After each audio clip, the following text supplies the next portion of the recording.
Já sabe que é almoção, já?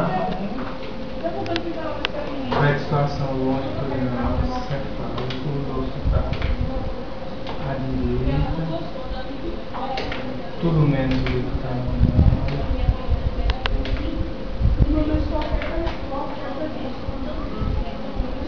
a placenta, posterior grau 2.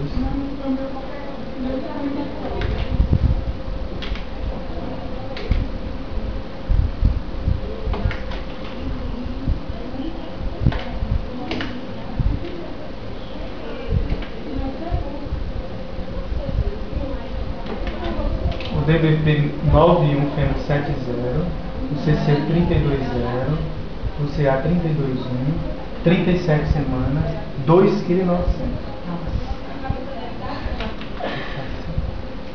É aquela posição já? Tá na posição, bem na posição. Tu não sente dor aqui não? Sim. É o bumbum dela, assim.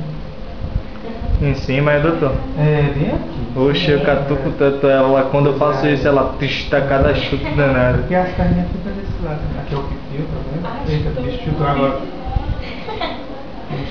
E a cabeça tá cá embaixo, assim. Não tá com dor não, já. Quando eu catuco nessa parte do bumbum dela assim, faço uma catuxa, ela tá cada chute danado. Você entendeu um pouquinho.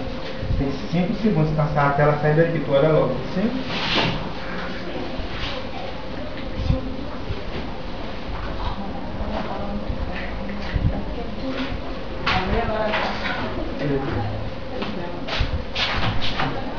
Ana Marina Pereira.